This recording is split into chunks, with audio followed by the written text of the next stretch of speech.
মুসলিম ভোটাররা বিজেপিকে ভোট দেবে না, তাই প্রতিটি বিধানসভা থেকে নির্দিষ্ট সংখ্যক ভোটারদের যদি বাদ দেওয়া হয় তাহলে বিজেপির লাভ হবে। এই ভেবেই বিজেপি পরিচালিত নির্বাচন কমিশন এসআইআর করেছে। নির্বাচনের প্রাক মুহূর্তে এমনই অভিযোগ তুলে এবারে সোচ্চার হলেন রাজ্যের মন্ত্রী তথা সুজাপুর বিধানসভার কেন্দ্রের তৃণমূল প্রার্থী সাবিনা ইয়াসমিন। তিনি অভিযোগ করেন 2011-এর বিধানসভা নির্বাচনে এই কেন্দ্রে 1,29,000 ভোটে জয়লাভ করেছিল তাদের প্রার্থী, কিন্তু এবারে চক্রান্ত করে এই সুজাপুর বিধানসভা কেন্দ্রে মোট ভোটারের প্রায় হাফ সংখ্যক মানুষকে বিচারাধীন অবস্থায় রাখা হয়েছে। জানা যায় এই বিধানসভায় মোট ভোটার প্রায় 2,68,000, তাদের মধ্যে বিচারাধীন 1,34,521 জন। সূত্রের খবর, প্রথম এবং দ্বিতীয় সাপ্লিমেন্টারি তালিকায় নিষ্কৃতি হয়েছে প্রায় 24,661 জন। ডি ভোটারের সংখ্যা 12,858 জন। তবে এতেও খুব একটা লাভবান হবে না বিজেপি বলে অভিযোগ করেছেন সাবিনা ইয়াসমিন। সমস্ত সম্প্রদায়ের মানুষ বুঝে গেছে বিজেপি এই চক্রান্তের কথা। এদিকে এই কেন্দ্রে প্রথম এবং দ্বিতীয় সাপ্লিমেন্টারি তালিকায় অনেকের নাম ডিলিট হওয়ার আতঙ্কে ভুগছেন তারা। নাম ওঠেনি একাধিক জনপ্রতিনিধিদের।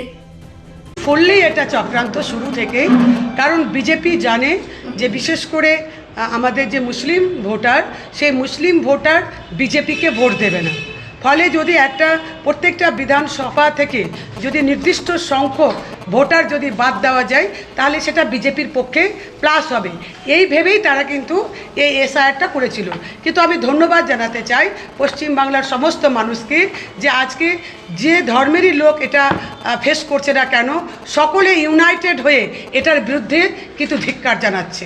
ফলে এটা বিজেপির কাছে ভারী পড়বে এবং বুমেরাং হবে। সমস্ত ধর্মের লোক তারা কিন্তু আজকে এসআইআরের বিরুদ্ধে লড়াই করছে। সে তার ভোটার তালিকায় নাম থাক আর না থাক, তারা কিন্তু এই ঘৃণ্য চক্রান্তের বিরুদ্ধে লড়াই করছে এবং মমতা ব্যানার্জিকে সাপোর্ট করছে। এবং আমি আনন্দের সঙ্গে জানাচ্ছি, এর মধ্যেও একটা আনন্দের সঙ্গে জানাচ্ছি যে যদি আজকে আমাদের মুখ্যমন্ত্রী শ্রীমতী মমতা ব্যানার্জি সুপ্রিম কোর্টে যদি না যেতেন তাহলে 60 লাখ লোককেই ডি ভোটার করে দিয়ে কিন্তু ভোট করে নিত।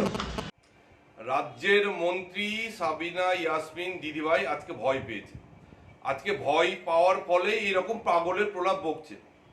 আজকে এসআইআর এর নামে যে সমস্ত নাম আন্ডার জুরিসডিকশনে এসছেন, বিচারাধীন আছেন, তাদের নাম পরীক্ষা করছে সুপ্রিম কোর্টের নির্দেশে যারা বিচারকরা আছেন তারাই। এখানে বিজেপির হাত কোথায় আছে? তবে সাবিনা ইয়াসমিন দিদিভাই যে সমস্ত বাংলাদেশিকে নিয়ে এসছে পশ্চিমবঙ্গে ভোটার তৈরি করেছেন, তাদের ভোট ব্যাংক তৈরি করেছে, সেই সমস্ত একটা ভোটারও পশ্চিমবঙ্গ তথা বাংলাতে আমরা থাকতে দেবো না। এবং যে সমস্ত অবৈধ ভোটাররা এখনো সে দেশ থেকে এই দেশে আমাদের দেশে রুজি রোজগার যারা করছেন, তাদের পেটের অন্ন যারা ধ্বংস করছেন, তাদের বিরোধী আমরা। কিন্তু যে সমস্ত বৈধ ভোটাররা আছেন যারা পশ্চিমবঙ্গ তথা ভারতবর্ষে বসবাস করেন, তাদের একটা নামও ভোটার লিস্ট থেকে বাদ যাবে না। এবং এটা ভারতীয় জনতা পার্টির আজকের না, দীর্ঘদিনের দাবি। কিন্তু অবৈধভাবে যারা এসছেন তাদেরকে আমরা এই পশ্চিমবঙ্গের মাটিতে থাকতে দেব না। আজকে সাবিনা ইয়াসমিন এত কেন ভয়?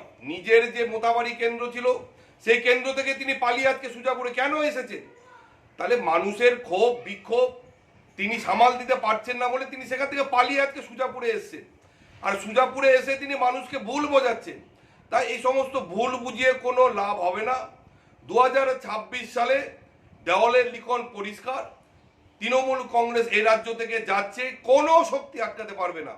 সাবিনা ইয়াসমিন হারছে, লিখে রাখুন আপনাদের অন ক্যামেরা বলে রাখছে, সাবিনা ইয়াসমিন মন্ত্রী হিসাবে হারছেন এবং মালদা জেলায় তৃণমূল বড় একটি শূন্য পাবে, একটি আসনও মালদা থেকে তারা জয়ী হতে পারবে। বাদের তালিকায় আপনার নাম অন্তর্ভুক্ত হয়েছে, জনপ্রতিনিধি হিসেবে কীভাবে দেখছেন? এটা পুরোপুরি পরিকল্পনা মাফিক বিজেপি করছে ইলেকশন কমিশনারকে দিয়ে। এই ঘৃণা চক্রান্ত, সাধারণ মানুষকে হেনস্থা করা। আমরা ভারতীয় নাগরিক এবং আমাদেরকে একটা শ্রেণীর বাদ দেওয়ার চক্রান্ত মুসলিম সম্প্রদায়ের, বিশেষ করে আমার মায়ের দিয়ে আমি লিঙ্ক করেছি। আমার মায়ের 2002-এর নাম ছিল, আমার মায়ের ফাইনাল তালিকায় নাম উঠে গেছে এবং আমার ভোটার তালিকা থেকে আবার ডিলিট করে দিয়েছে। বাদের তালিকায় আমরা 5 ভাইয়ের মধ্যে আমার দাদার নাম এবং মেজদার নাম ফাইনাল চূড়ান্ত তালিকায় উঠেছে। আমরা ছোট ভাই 3টা আছি, তাদের বাদ দেওয়া হয়েছে, মানে ডিলিট করে দিয়েছে। আমাদের বোর্ড সার্টিফিকেট রয়েছে, জন্ম সার্টিফিকেট রয়েছে এবং আরও বিভিন্ন রকম নথি রয়েছে। আমার বাবার 71 সালে ভোটার লিস্টে নাম রয়েছে এবং আমাদের এরকম ডিড সরকারি যে রেজিস্টার দলিল কাগজপত্র সেগুলো 50 সালের রয়েছে, দেশ স্বাধীনের আগের রয়েছে এবং 70-80 সমস্ত ডকুমেন্ট রয়েছে। তারপরেও আমাদেরকে বেনাগরিক করার একটা চক্রান্ত করছে বিজেপি ইলেকশন কমিশনারকে দিয়ে। ধিক্কার জানাই এই বিজেপি ঘৃণার চক্রান্তকে। আমাদের সাধারণ নাগরিককে এভাবে বেনাগরিক করতে পারবে না।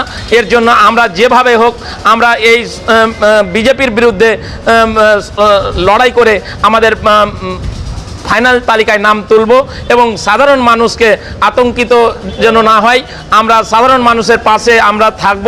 থেকে যাদেরই নাম এরকম ডিলিট করার চক্রান্ত করছে, আমরা সবার নাম চূড়ান্ত তালিকা তোলার জন্য আমরা আইনি পদক্ষেপ নেব। শুনানিতে কি ডাক পেয়েছিলেন?